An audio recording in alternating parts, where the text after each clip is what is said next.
আসসালামু আলাইকুম প্রিয় শিক্ষার্থীরা, বনশ্রী ন্যাশনাল আইডিয়াল স্কুল কর্তৃক আয়োজিত বিএনআইএস হোম স্কুলে তোমাদের সবাইকে স্বাগত। আশা করি তোমরা সবাই ভালো আছো।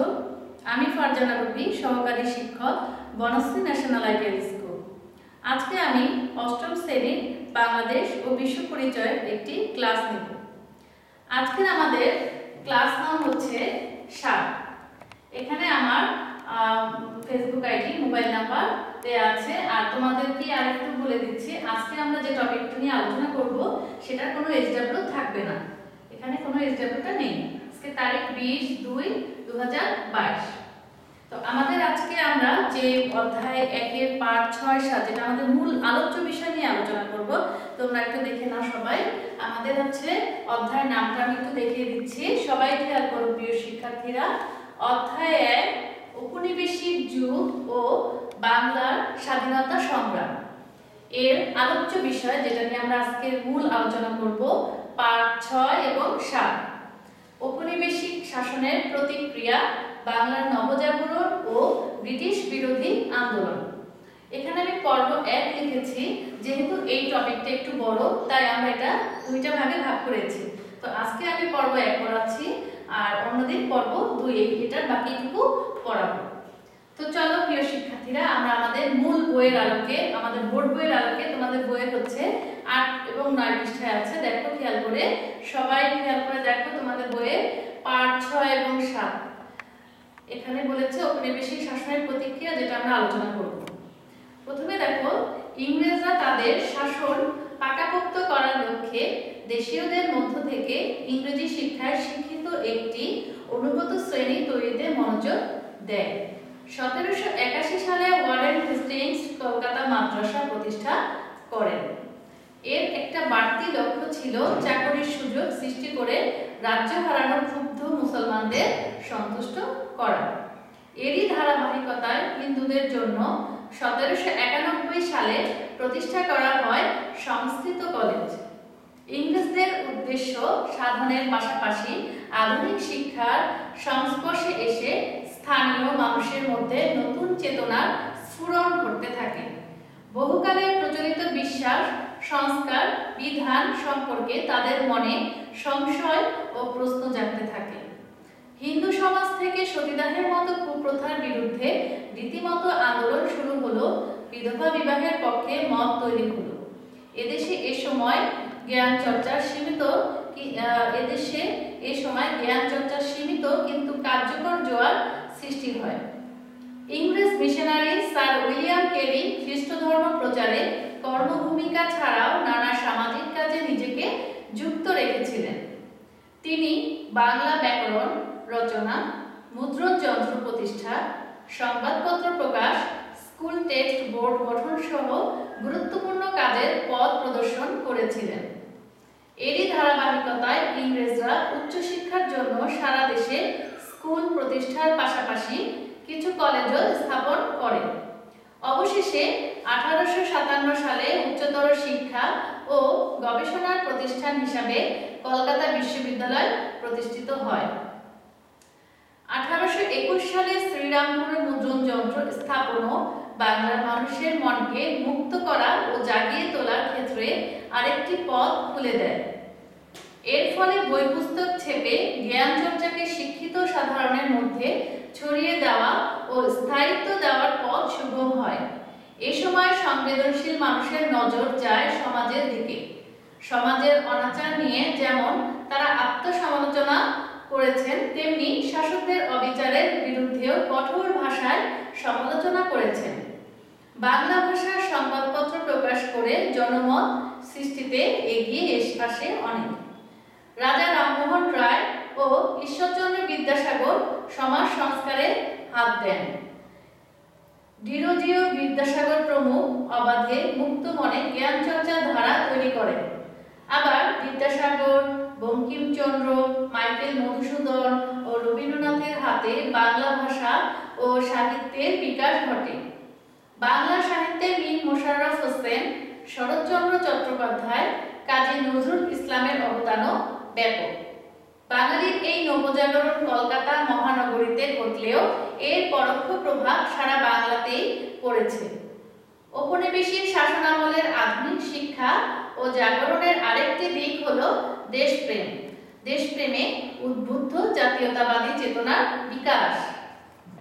সেই সাথে স্বাধীনতার আকাঙ্ক্ষা ও গণতান্ত্রিক অধিকার রোধেও উন্মেষ ঘটতে থাকে। ব্রিটিশ বিরোধী আন্দোলনের চূড়ান্ত বীজ রোপিত হয়েছিল 1905 সালের বঙ্গভঙ্গ পরিকল্পনার পিছনে। যদিও ইংরেজ শাসকদের বক্তব্য ছিল দেশের কল্যাণ, এ সময় বাংলার সীমানা ছিল অনেক বড়। পূর্ব বাংলা, পশ্চিম বাংলা, বিহার ও উড়িষ্যা নিয়ে ছিল বৃহত্তর বাংলা। তাই কলকাতা কেন্দ্রিক ইংরেজ শাসকদের পক্ষে দূরবর্তী অঞ্চলে সুশাসন প্রতিষ্ঠা কঠিন ছিল। এ কারণে পূর্ব বাংলা, বিহার ও উড়িষ্যার উন্নয়ন সম্ভব হয়নি।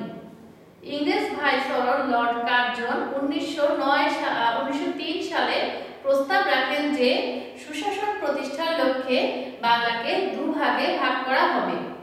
ঢাকাকে রাজধানী করে নতুন প্রদেশ করা হবে। এই প্রদেশের নাম হবে পূর্ববঙ্গ ও আসাম প্রদেশ। একজন লেফটেন্যান্ট গভর্নর এই প্রদেশ শাসন করবেন। যুক্তি থাকলেও বস্তুত এর মধ্য দিয়ে বাংলার ক্রমবর্ধমান ব্রিটিশ বিরোধী আন্দোলনকে বিভক্ত করাই ছিল মূল লক্ষ্য, মূল লক্ষ্য বা উদ্দেশ্য। বাংলাকে ভাগ করার মধ্য দিয়ে ইংরেজ শাসকরা বাংলার হিন্দু মুসলমান সম্প্রদায়ের মধ্যে ভাঙন ধরাতে চেয়েছে বলে মনে করা হয়। কারণ পূর্ব বাংলার বেশিরভাগ মানুষ ছিল মুসলমান। তাই মুসলমান নেতারা ভেবেছেন নতুন প্রদেশ হলে পূর্ব বাংলার উন্নতি হবে। কিন্তু শিক্ষিত হিন্দু নেতারা বঙ্গভঙ্গের বিরোধিতা করেন। এ কারণে দুই সম্প্রদায়ের মধ্যে দূরত্ব বাড়তে থাকে। ভারতীয় জাতীয় কংগ্রেসের বড় নেতাদের অধিকাংশ ছিলেন হিন্দু সম্প্রদায়ের। তারা মুসলমান নেতাদের সাথে পরামর্শ না করে বঙ্গভঙ্গের বিরোধিতা করেন। ফলে মুসলমান নেতাদের মধ্যে নতুন ভাবনার সৃষ্টি হয়। তারা বুঝতে পারে মুসলমানদের দাবি আদায়ের জন্য তাদের নিজেদের একটা রাজনৈতিক সংগঠন প্রয়োজন। এই লক্ষ্যে 1906 সালে ঢাকায় মুসলিম লীগ নামে মুসলমানদের একটা সংগঠন প্রতিষ্ঠিত হয়। ইংরেজদের অভিসন্ধি অনেকটা সফল হয়। 1905 সালে বঙ্গভঙ্গ কার্যকর হওয়ার পর থেকে দুই সম্প্রদায়ের দ্বন্দ্ব স্পষ্ট হয়। বঙ্গভঙ্গ কার্যকর করা থেকে শাসকদের বিরত করার জন্য বাঙালি হিন্দু নেতারা একের পর এক চাপ প্রয়োগ করতে থাকে। প্রকৃতপক্ষে 1905 এর বঙ্গভঙ্গ ছিল ব্রিটিশদের ভাগ করো শাসন করো নীতির অন্যতম বহিঃপ্রকাশ। তো প্রিয় শিক্ষার্থীরা, আজকে আমরা পাঠ 6 এবং 7 এর পর্ব 1 এতটুকুই আমরা পড়াবো এবং স্বাধিকার আন্দোলন এটা পরবর্তী আবার যখন ক্লাস হবে তখন আমরা আলোচনা করব। এখন আমরা আশা করি তোমরা সবাই বুঝতে পেরেছো যে ঔপনিবেশিক শাসনের যে কি প্রতিক্রিয়া ছিল ইংরেজ এবং মুসলমানদের মধ্যে, এবং বাংলার যে কিভাবে নবজাগরণ ঘটেছিল, ব্রিটিশ বিরোধী আন্দোলন কিভাবে হয়েছিল, সম্পূর্ণটাই আমরা মোটামুটি একটা ধারণা নিয়েছি। এখন আমি এই পাঠ 6 এবং 7 এর আলোকে কিছু নমুনা জ্ঞানমূলক প্রশ্ন তোমাদেরকে একটু আলোচনা করব। দেখো, এটা আমি আবার বলছি, এখানে যে নমুনা জ্ঞানমূলক প্রশ্নগুলো নিয়ে আলোচনা করব এটা কিন্তু অবশ্যই তোমরা এসডব্লিউ করবে না, এটা জাস্ট বোঝানোর জন্যই আমি লিখেছি। দেখো, ওয়ারেন হেস্টিংস কলকাতা মাদ্রাসা প্রতিষ্ঠা করেন কত সালে? তাহলে আমরা এই যে দেখো তোমাদের মূল বইয়ের আলোকে এই যে দেখো 1781 সালে ওয়ারেন হেস্টিংস কলকাতা মাদ্রাসা প্রতিষ্ঠা করেন। আর তোমরা সবাই জানো যে জ্ঞানমূলক প্রশ্নের ক্ষেত্রে পূর্ণ বাক্যে উত্তর লিখতে হয়। শুধু 1781 লিখে দিলে হবে না, তোমাকে অবশ্যই পুরো বাক্যে লিখতে হবে। তাহলে তুমি 1 মার্কে 1 নম্বরই পাবে যদি কোনো বানান ভুল না থাকে। এরপর হচ্ছে দ্বিতীয় কোশ্চেন। দেখো, 1791 সালে কাদের জন্য সংস্কৃত কলেজ প্রতিষ্ঠা করা হয়? তো আমরা এখানে জানি যে এই যে দেখো, সবাই খেয়াল করো, বইয়ে আছে 1791 সালে হিন্দু, এখানে কাদের জন্য বলেছে যে হিন্দুদের জন্য এই সংস্কৃত কলেজটা প্রতিষ্ঠা করা হয়। কাদের জন্য? এই যে হিন্দুদের জন্য। তাহলে আমরা বলতে পারি যে 1791 সালে সংস্কৃত কলেজ প্রতিষ্ঠা করা হয়েছিল হিন্দুদের জন্য। এরপর তৃতীয় কোশ্চেন হচ্ছে, কলকাতা বিশ্ববিদ্যালয় প্রতিষ্ঠা করা হয় কত সালে? আমরা জানি যে কলকাতা বিশ্ববিদ্যালয় প্রতিষ্ঠা করা হয়েছে উচ্চশিক্ষার জন্য, সেটা 1857 সালে।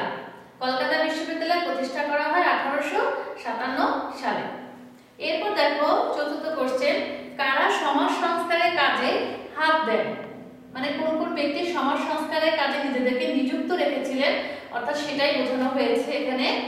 তো দেখো এই যে সমাজ সংস্কারের কাজে হাত দেন রাজা রামমোহন রায় ও ঈশ্বরচন্দ্র বিদ্যাসাগর। এই দুজন ব্যক্তি কিন্তু তার সমাজ সংস্কারের ক্ষেত্রে আপ্রাণ চেষ্টা করে গিয়েছিলেন, সেটা আমরা আলোচনায় কিন্তু বুঝতে পেরেছি। এরপর লাস্ট কোশ্চেন আমার, 1905 সালে বঙ্গভঙ্গ ব্রিটিশদের কোন নীতির অন্যতম বহিঃপ্রকাশ ছিল?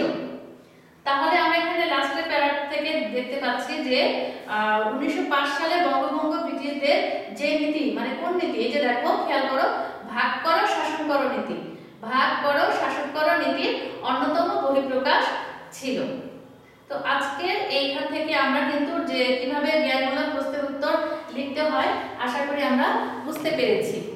আর আমরা আমাদের আজকে যতটুকু পাঠ নিয়ে আলোচনা ছিল সেটাও আমরা ভালোভাবে বুঝতে পেরেছি। আর তোমরা বাসায় অবশ্যই এই টপিকটা পড়বে, তাহলে আরো বুঝতে পারবে। তো আজকের এই পর্যন্ত, আবার দেখা হবে অন্য কোনো দিন অন্য কোনো বিষয় নিয়ে। সবাইকে আল্লাহ হাফেজ।